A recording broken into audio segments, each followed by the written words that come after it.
there's no classes that walk by and get really loud. But so I'm going to present my screen.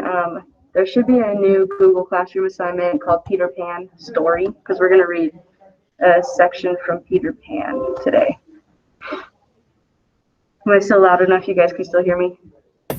Yep. Yep. Just wanted to make sure. All right, so like I said, we have Peter Pan right here, and it's in Savvis, so we're going to go ahead and get that opened up.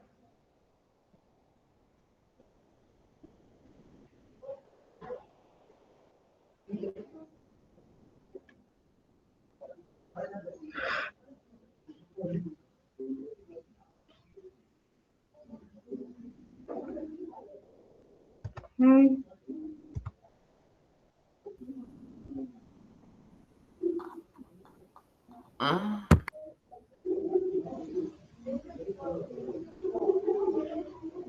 All right, Peter Pan. Once you're there, just let me know. Awesome, thank you, Dallin. Okay, so just opening up Peter Pan. I'll give you guys a minute or so to get there. Good, good.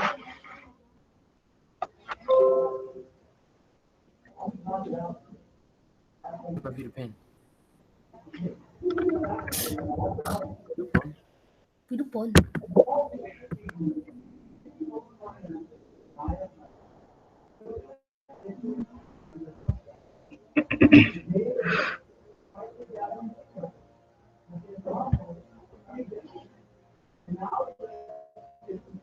Alrighty. So while you guys are finishing pulling that up, someone's got a leaf blower. I don't know if you guys can hear that, but sorry. We're going to start off with just going over the background and the author. But how many of you guys have actually seen the movie Peter Pan? Either like the live action or the cartoon at all? I've seen the cartoon. I like that Okay. one. So you good. Anybody else? No. No? Okay, so some of you guys might be familiar with it, and some of you guys might not. The cartoon, good show. So, Peter Pan is basically a kid who never wanted to grow up, and he found that he basically could stay a child forever in this place called Neverland. And he brings kids there every once in a while, and basically they just never grow up. They're kids forever. They get to do kind of whatever they want forever. And that's kind of the premise of the story. So we're going to read the background first and talk about the author. And then this is actually kind of a really long reading. It's about a 25-minute reading, so it's going to take a while to get through. So we're going to stop every couple of minutes just to discuss what's going on so we don't get lost in the story. So starting with the background. Hopefully you guys can hear it. We'll see. Okay, I'm going to get it going now. From Peter Pan by J.M. Barrie. Novel excerpt. Background. Peter Pan, the mischievous boy who never grows up, is one of the best-known characters in children's literature. In this beloved novel, Peter Pan and the Lost Boys live on a magical island called Neverland. Because the Lost Boys are all parentless, Peter brings a young girl named Wendy Darling to Neverland to be a mother figure to the boys. Okay, how is the volume on that? Can you guys hear that? Yeah. Yeah. Good, okay. So that's the premise of Peter Pan. He brings Wendy Darling to Neverland because these kids need a mother figure, someone that they can look up to as a mom. And then let's hear about the author. About the author. J.M. Barrie, born 1860, died 1937, was a Scottish author and playwright, best known as the author of Peter Pan. Barrie was educated in Scotland, but later moved to London, England, where he formed a friendship with the Davies family. The Davies family had 5 playful children who were the inspiration for the Peter Pan stories. All right. So that's a little bit about the background of the story, kind of where the author got the idea from. We're going to go ahead and start reading the story now. I'm going to stop every once in a while just to kind of, so that we can check that we're still following along and understanding the story. Like I said, it's kind of a long one, so do your best to keep paying attention. Hopefully it's as interesting as the movie. I've never actually read the book, so here we go. Peter Pan by J.M. Barrie. Chapter 10, The Happy Home. We have now reached the evening that was to be known among them as the Night of Nights, because of its adventures and their upshot. The day, as if quietly gathering its forces, had been almost uneventful, and now the Redskins and their blankets were at their posts above, while below, the children were having their evening meal, all except Peter, who had gone out to get the time. The way you got the time on the island was to find the crocodile and then stay near him till the clock struck. The meal happened to be a make-believe tea, and they sat around the board, guzzling in their greed. And really, what with their chatter and recriminations, the noise, as Wendy said, was positively deafening. To be sure, she did not mind noise, but she simply would not have them grabbing things, and then excusing themselves by saying that Toodles had pushed their elbow. There was a fixed rule that they must never hit back at meals, but should refer the matter of dispute to Wendy by raising the right arm politely and saying, "I complain of so-and-so."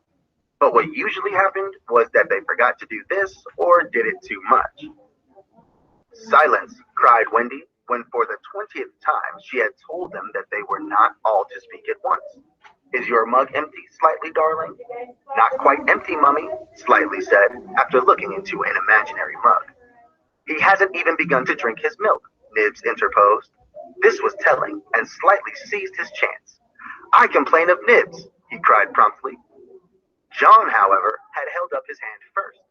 "Well, John, may I sit in Peter's chair, as he is not here?" "Sit in Father's chair? John!" Wendy was scandalized. "Certainly not." "He is not really our father," John answered. "He didn't even know how a father does till I showed him." This was grumbling. "We complain of John," cried the twins. Toodles held up his hand. He was so much the humblest of them. Indeed, he was the only humble one that Wendy was specially gentle with him. "I don't suppose," Toodles said defiantly, "that I could be father." "No, Toodles." Once Toodles began, which was not very often, he had a silly way of going on. "As I can't be father," he said heavily, "I don't suppose, Michael, you would let me be baby?" "No, I won't," Michael rapped out. He was already in his basket. "As I can't be baby," Toodles said, getting heavier and heavier and heavier, "do you think I could be a twin?" "No, indeed," replied the twins. "It's awfully difficult to be a twin." "As I can't be anything important," said Toodles, "would any of you like to see me do a trick?" "No," they all replied. Then, at last, he stopped. "I hadn't really any hope," he said. The hateful telling broke out again. "Slightly is coughing on the table." The twins began with cheesecakes. "Curly is taking both butter and honey." "Nibs is speaking with his mouth full." "I complain of the twins." "I complain of Curly." "I complain of Nibs." Okay, so this dinner time, what is happening here? There's a lot of stuff going on, but what's like the main thing that's happening?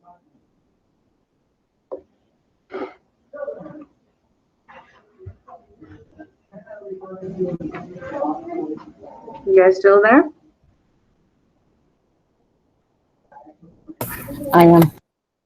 What's happening in this part of the story? One of them wants to be one of the twins. Yeah, they're all kind of complaining about their lives, right? About who wants to be what and who can be the twin, who can be the father. Peter's not at the house yet, so Peter Pan isn't at the house. He's already technically gone and grabbed the kids from the house like the movie, and they're already in Neverland. So they're already there in Neverland, and they're trying to have this dinner, but they just keep talking and yelling at each other and complaining. Doesn't sound like a very fun dinner, to be honest. Okay, so that's kind of where we're at. They're having a very chaotic dinner. Okay, so let's keep going. "Oh dear," cried Wendy. "I'm sure I sometimes think that spinsters are to be envied." She told them to clear away and sat down to her work basket, a heavy load of stockings and every knee with a hole in it as usual. "Wendy," remonstrated Michael, "I'm too big for a cradle." "I must have somebody in a cradle," she said almost tartly, "and you are the littlest. A cradle is such a nice, homely thing to have about a house." While she sewed, they played around her. Such a group of happy faces and dancing limbs lit up by that romantic fire. It had become a very familiar scene, this, in the home, under the ground, but we are looking on it for the last time. There was a step above, and Wendy, you may be sure, was the first to recognize it. Children, I hear your father's step. He likes you to meet him at the door. He had brought nuts for the boys, as well as the correct time for Wendy. Peter, you just spoiled him, you know, Wendy simpered. Ah, old lady, said Peter, hanging up his gun. It was me told him mothers are all called old lady, Michael whispered to Curly. I complain of Michael, said Curly instantly. The first twin came to Peter. Father, we want to dance. Dance away, my little man, said Peter, who was in high good humor. But we want you to dance. Peter was really the best dancer among them, but he pretended to be scandalized. Me, my old bones would rattle. And Mummy, too. What? Cried Wendy, the mother of such an armful dance. But on a Saturday night, slightly insinuated. It was not really Saturday night, at least it may have been, for they had long lost count of the days. But always, if they wanted to do anything special, they said this was Saturday night, and then they did it. Of course it is Saturday night, Peter, Wendy said, relenting. People of our figure, Wendy, but it is only among our own progeny. True, true. So they were told they could dance, but they must put on their nighties first. Ah, old lady, Peter said aside to Wendy, warming himself by the fire and looking down at her as she sat turning a heel. There is nothing more pleasant of an evening for you and me when the day's toil is over than to rest by the fire with the little ones nearby. It is sweet, Peter, isn't it? Wendy said, frightfully gratified. Peter, I think Curly has your nose. Michael takes after you. She went to him and put her hand on his shoulder. Dear Peter, she said, with such a large family, of course, I have now passed my best, but you don't want to change me, do you? No, Wendy. Certainly he did not want to change, but he looked at her uncomfortably, blinking, you know, like one not sure whether he was awake or asleep. All right, so Peter gets home, and I saw Dallin's message here that this story is not like the movie. You're pretty correct. They adapted this story to be a Disney movie, so they kind of had to change a lot to make it Disney-esque, right? Disney has a certain persona that they like to have, so it has been changed a little bit. So what's happening in the story? What do we got so far? A little bit of a comprehension check. What else has happened? When their dad gets there, they want to dance. So Peter shows up and they want to dance, and he seems to be like the father figure that's gonna spoil them and do whatever they want, right? And Wendy's kind of like the mother figure who puts a stop to all of that. So they all want to dance, and then Wendy is kind of like, oh, Peter, you don't want to change me, right? Like, keep me the same, something like that. So yeah, the kids are gonna dance, and it seems like Peter and Wendy are about to have a conversation. So we'll see how that conversation goes. Anything else that you thought might be important so far that we've read?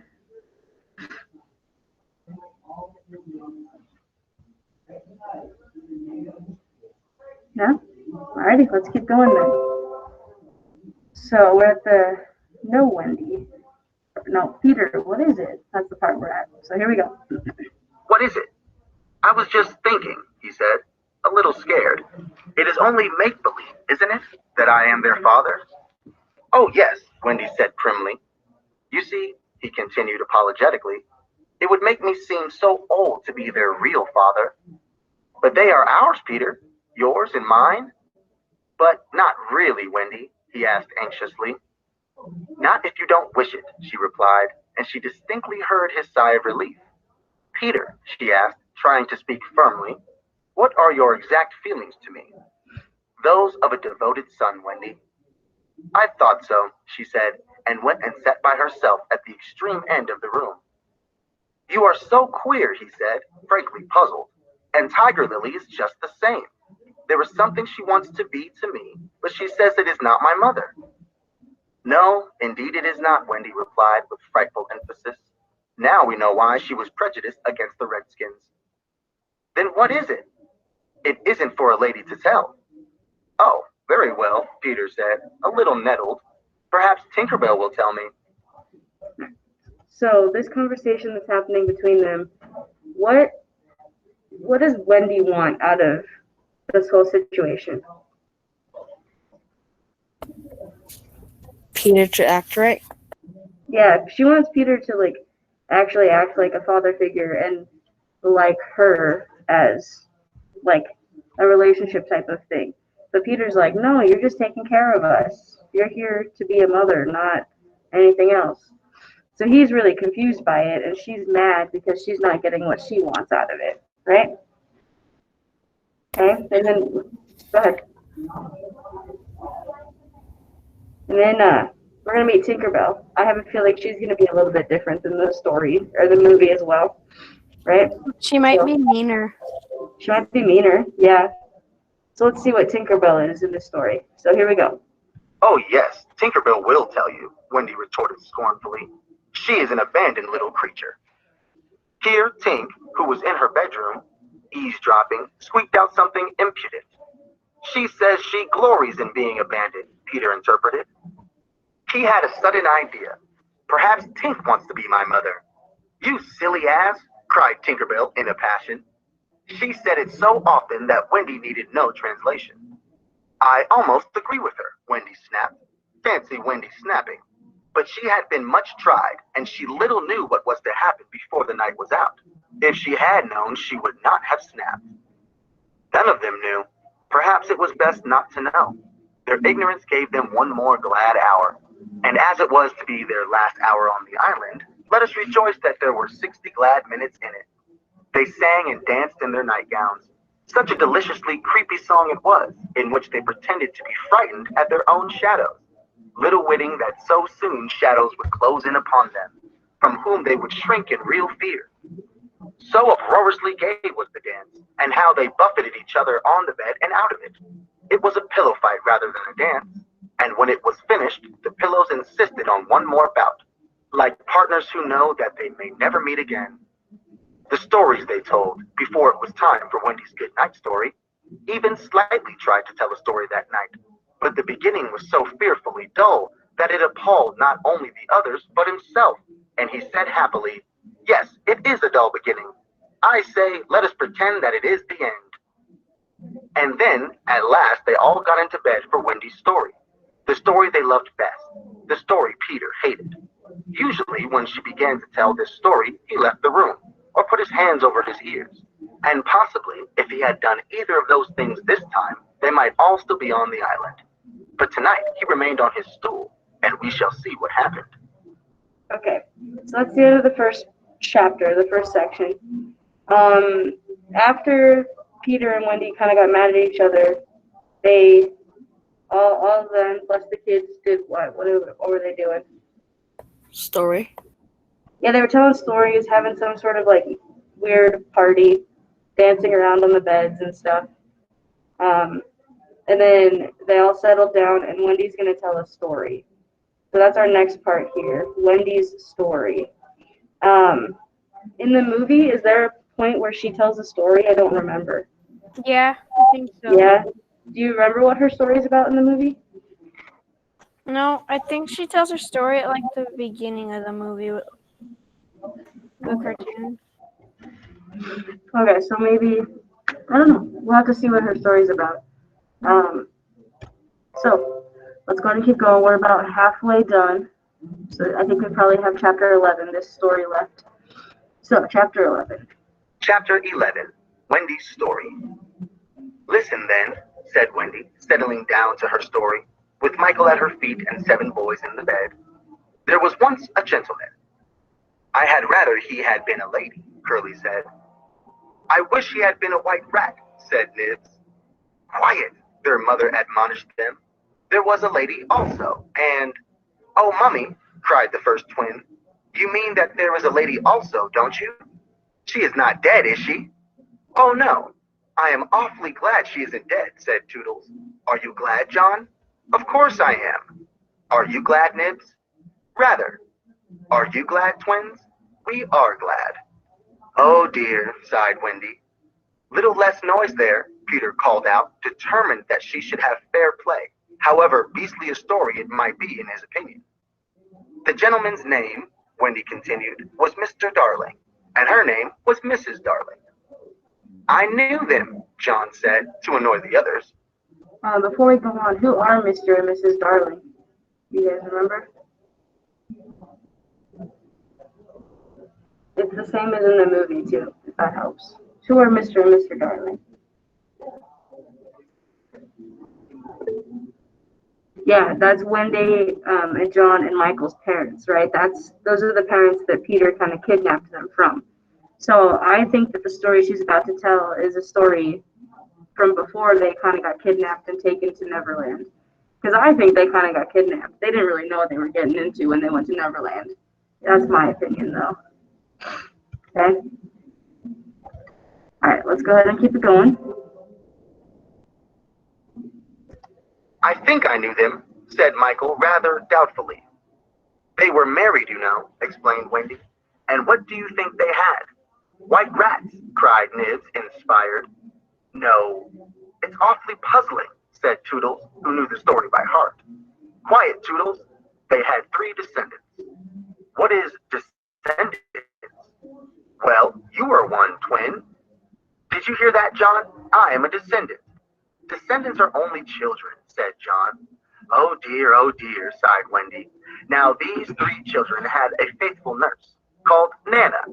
But Mr. Darling was angry with her and chained her up in the yard, and so all the children flew away. It's an awfully good story, said Nibs. They flew away, Wendy continued, to the Neverland, where the lost children are. I just thought they did, Curly broke in excitedly. I don't know how it is, but I just thought they did. Wendy, cried Toodles. Was one of the lost children called Toodles? Yes, he was. I am in a story. Hurrah! I am in a story, Nibs. Hush. Now, I want you to consider the feelings of the unhappy parents with all their children flown away. Ooh, they all moaned, though they were not really considering the feelings of the unhappy parents one jot. Think of the empty beds. Ooh, it's awfully sad, the first twin said cheerfully. I don't see how it can have a happy ending, said the second twin. Do you, Nibs? I'm frightfully anxious. If you knew how great is a mother's love, Wendy told him triumphantly, you would have no fear. She had now come to the part that Peter hated. I do like a mother's love, said Toodles, hitting Nibs with a pillow. Do you like a mother's love, Nibs? I do just, said Nibs, hitting back. You see, Wendy said complacently, our heroine knew that the mother would always leave the window open for her children to fly back by. So they stayed away for years and had a lovely time. Did they ever go back? Let us now, said Wendy, bracing herself up for her finest effort, take a peep into the future. And they all gave themselves the twist that makes peeps into the future easier.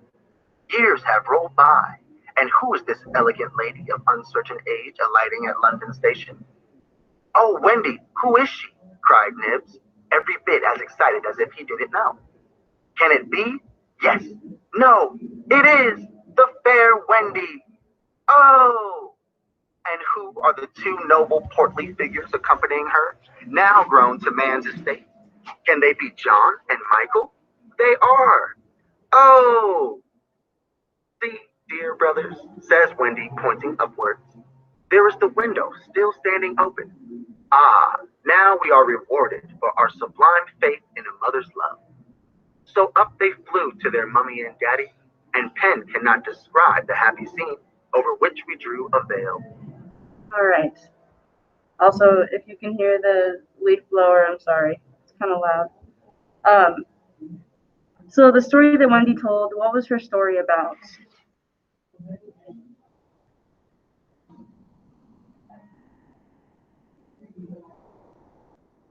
Any ideas what her story could have been about?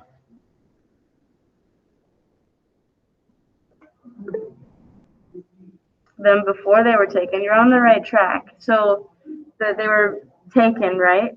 That part was in the story. And then years go by, and during those years, the parents are sad. What happens at the end of her story?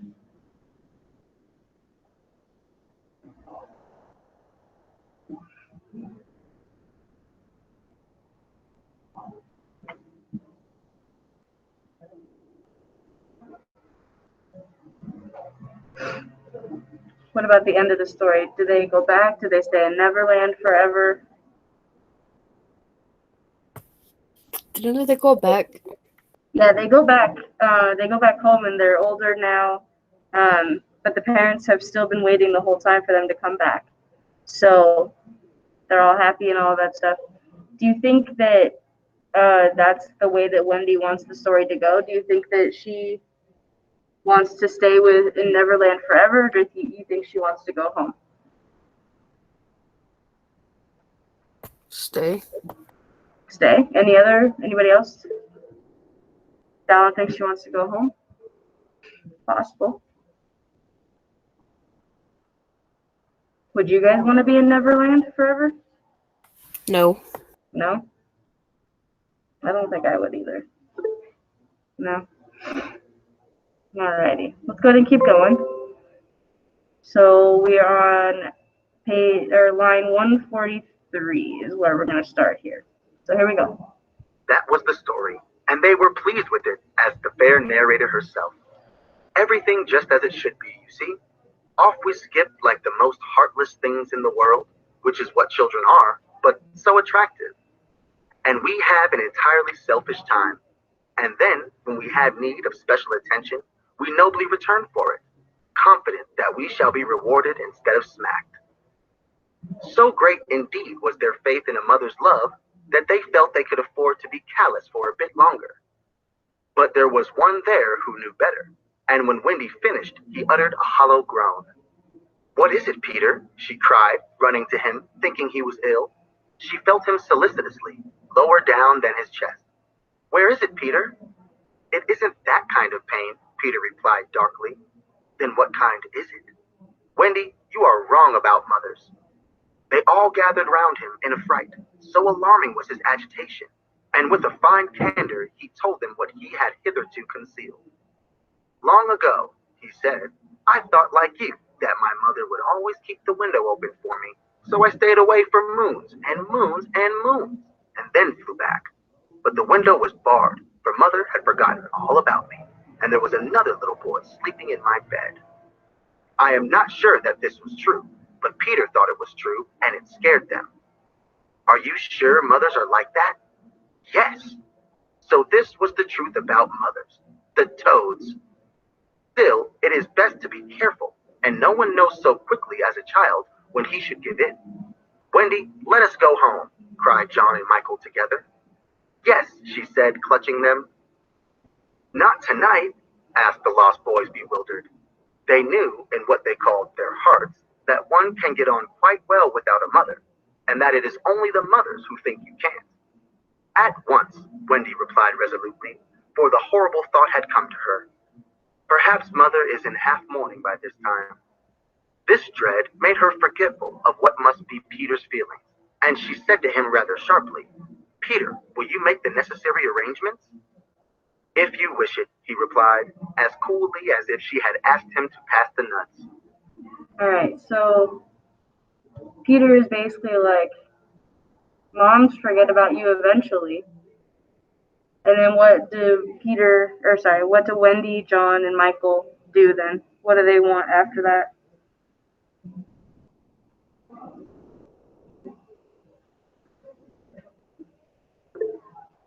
They want to go back. They don't want to stay there because they're like, we don't want our mom to forget us. So now they're like, we need to go home. So let's see what happens after this. Wendy asks Peter to make the arrangements to get them home because she can't do it herself, right? Peter has to do it. So we're on line 163, and here we go. Not so much as a sorry to lose you between them. If she did not mind the parting, he was going to show her, was Peter, that neither did he. But of course, he cared very much, and he was so full of wrath against grown-ups, who, as usual, were spoiling everything, that as soon as he got inside his tree, he breathed intentionally quick, short breaths, at the rate of about 5 to a second. He did this because there is a saying in the Neverland that every time you breathe, a grown-up dies, and Peter was killing them off vindictively as fast as possible. Then, having given the necessary instructions to the Redskins, he returned to the home, where an unworthy scene had been enacted in his absence. Panic-stricken at the thought of losing Wendy, the Lost Boys had advanced upon her threateningly. "It will be worse than before she came," they cried. "We shan't let her go. Let's keep her prisoner. Hey, chain her up." In her extremity, an instinct told her to which of them to turn. "Toodles," she cried, "I appeal to you." Was it not strange? She appealed to Toodles, quite the silliest one. Grandly, however, did Toodles respond. For that one moment, he dropped his silliness and spoke with dignity. "I am just Toodles," he said, "and nobody minds me.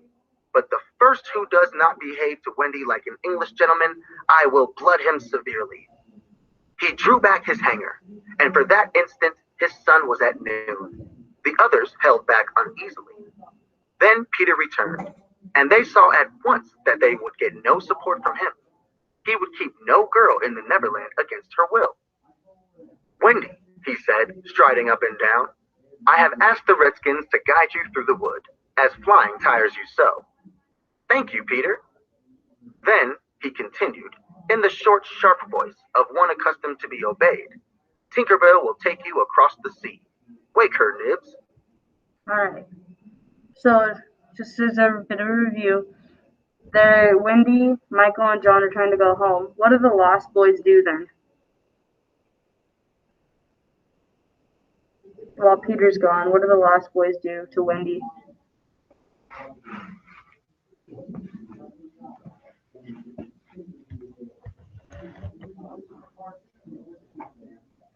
Take her across sea. Yeah, they try to like chain her up and keep her. They want to keep her prisoner. But then after Peter comes and says that he's gonna let them go, right? So there's that. Okay, I'm gonna mute for just a second.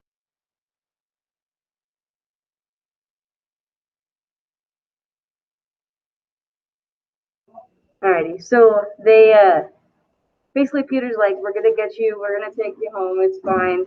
All right." Okay. I'm gonna mute for just a minute. Let some people walk past, and then we'll get going again. Okay.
Alrighty. You guys hear me? We're good? Yeah. Okay. So let's go ahead and finish this up. We're almost done with our story here. So we know that they're gonna get Peter's getting people to guide them home, and then Tinkerbell's gonna fly them across the sea. And we are on line 178. Nibs had to knock twice before he got an answer, though Tink had really been sitting up in bed listening for some time. "Who are you? How dare you? Go away," she cried. "You are to get up, Tink," Nibs called, "and take Wendy on a journey." Of course, Tink had been delighted to hear that Wendy was going, but she was jolly well determined not to be her courier. And she said so in still more offensive language. Then she pretended to be asleep again. "She said she won't," Nibs exclaimed. aghast in such insubordination, whereupon Peter went sternly toward the young lady's chamber. Tink, he rapped out, if you don't get up and dress at once, I will open the curtains, and then we shall all see you in your negligee. This made her leap to the floor. Who said I wasn't getting up? She cried. In the meantime, the boys were gazing forlornly at Wendy, now equipped with John and Michael for the journey. By this time, they were dejected, not merely because they were about to lose her, but also because they felt that she was going off to something nice to which they had not been invited. Novelty was beckoning to them as usual. Crediting them with a nobler feeling, Wendy melted. Dear ones, she said, if you will all come with me, I feel almost sure I can get my father and mother to adopt you. The invitation was meant specially for Peter, but each of the boys was thinking exclusively of himself, and at once they jumped with joy. But won't they think us rather a handful? Nibs asked in the middle of his jump. Oh no, said Wendy, rapidly thinking it out. It will only mean having a few beds in the drawing room. They can be hidden behind the screens on first Thursdays. Peter, can we go? They all cried imploringly. They took it for granted that if they went, he would go also. But really, they scarcely cared. Thus, children are ever ready, when novelty knocks, to desert their dearest ones. All right, Peter replied with a bitter smile. And immediately, they rushed to get their things. Okay, so now we're at the point where Wendy has convinced them to go with her, right? All the kids are going to go, and then her parents are going to take care of them. That's kind of a lot. Do you I think that wonder if where you brought Captain home... Hook is. Huh? Say it again? I wonder where Captain Hook is. Maybe he's not in the book, or maybe he'll pop up soon. I don't know. It's a good question. Do you guys think that if you brought home 7 extra kids one day, that your parents would be like, yeah, they can stay, sure. No. Yeah, right? No. Yeah, I don't think so either. So let's see how this goes. I wonder where the crocodile is that swallowed the clock. Well, the crocodile was at the very, very beginning, right? Peter went to go check the time, and he had to follow the crocodile to see when the clock went off. So the crocodile with the clock is still there. So maybe Captain Hook will pop up soon, hopefully. We'll see. Okay, so we are on line 193. Here we go. And now, Peter, Wendy said, thinking she had put everything right, I'm going to give you your medicine before you go. She loved to give them medicine, and undoubtedly gave them too much. Of course, it was only water, but it was out of a bottle, and she always shook the bottle and counted the drops, which gave it a certain medicinal quality. On this occasion, however, she did not give Peter his draught, for just as she had prepared it, she saw a look on his face that made her heart sink. Get your things, Peter, she cried, shaking. No, he answered, pretending indifference. I am not going with you, Wendy. Yes, Peter. No. To show that her departure would leave him unmoved, he skipped up and down the room, playing gaily on his heartless pipes. She had to run about after him, though it was rather undignified. To find your mother, she coaxed. Now, if Peter ever quite had a mother, he no longer missed her. He could do very well without one. He had thought them out, and remembered only their bad points. No, no, he told Wendy decisively. Perhaps she would say I was old, and I just want always to be a little boy and to have fun. But Peter, no. And so the others had to be told. Peter isn't coming. Peter not coming? They gazed blankly at him, their sticks over their backs and on each stick a bundle. Their first thought was that if Peter was not going, he had probably changed his mind about letting them go. But he was far too proud for that. If you find your mothers, he said darkly, I hope you will like them. The awful cynicism of this made an uncomfortable impression, and most of them began to look rather doubtful. After all, their faces said, were they not noodles to want to go? Now then, cried Peter, no fuss, no blubbering, goodbye, Wendy. And he held out his hand cheerily, quite as if they must really go now, for he had something important to do. She had to take his hand, and there was no indication that he would prefer a thimble. You will remember about changing your flannels, Peter, she said, lingering over him. She was always so particular about their flannels. Yes. And you will take your medicine? Yes. That seemed to be everything, and an awkward pause followed. Peter, however, was not the kind that breaks down before other people. Are you ready, Tinkerbell? He called out. Aye, aye. Then lead the way. Tink darted up the nearest tree, but no one followed her, for it was at this moment that the pirates made their dreadful attack upon the Redskins. Above, where all had been so still, the air was rent with shrieks and the clash of steel. Below, there was dead silence. Mouths opened and remained open. Wendy fell on her knees, but her arms were extended toward Peter. All arms were extended to him, as if suddenly blown in his direction. They were beseeching him mutely not to desert them. As for Peter, he seized his sword, the same he thought he had slain Barbecue with, and the lust of battle was in his eye. Okay, that's our story. So the ending part there, Wendy was trying to convince Peter to come. He was like, no, no, no, we're not coming. And then what was that last part? What happened at the very, very end? The pirates attacked the Indians. Yeah, the pirates attacked them. So I guess that's where you could say Captain Hook came in, right? And Shmee.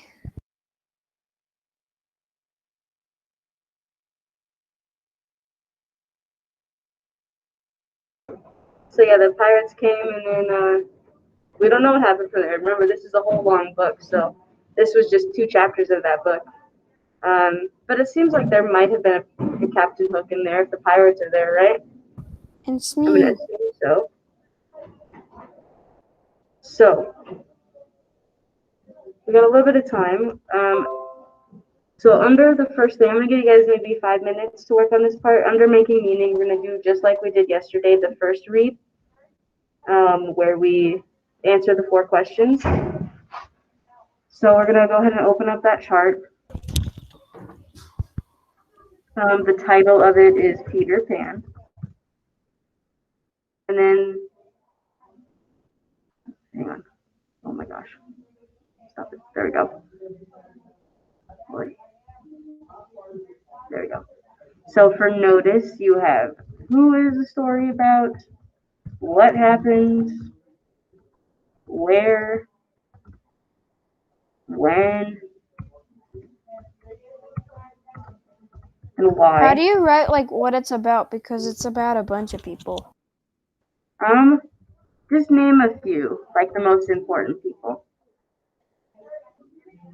Okay, so you got a few questions there, the who, what, when, where, and why of the story. And it's kind of a long story, so just pick the most important things. And then same with the next one, where it says annotate. Find 2,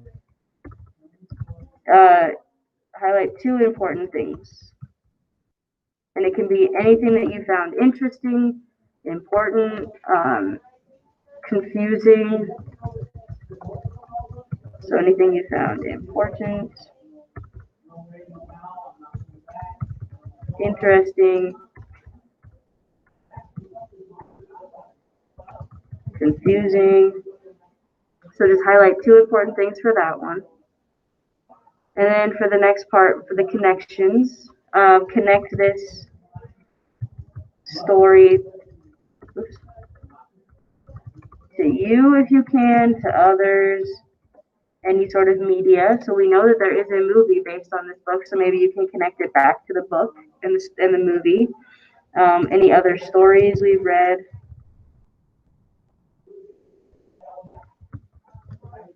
Okay, so any sort of connections. And then finally for the respond, try to make a 2 to 3 sentence summary of the story. It can be longer if it needs to be. So those are the 4 things I'm going to have you work on. Let's say about 5 minutes to work on these, and then I'm just going to show you your other assignment, but the other assignment you're going to have tomorrow to work on as well, so it's not due today. You'll have plenty of time tomorrow to work. Okay, so start with this stuff.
All done?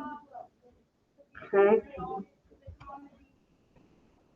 Do about 2 more minutes, but if you do finish on Google Classroom, there were some Peter Pan text questions that got posted. There's 10 of them, just like the other ones. You can start working on them, but you do not have to finish them today. Basically, all of reading class tomorrow is going to be working on the text questions from the 3 stories that we've read the past few days. So you won't need to finish them until tomorrow. So you can start them, but you don't have to finish them yet. So there's Okay. only 5 questions on the Peter Pan one? No, I think there's 10. The first page has 5, and then the second page has 5. So there's 10 total.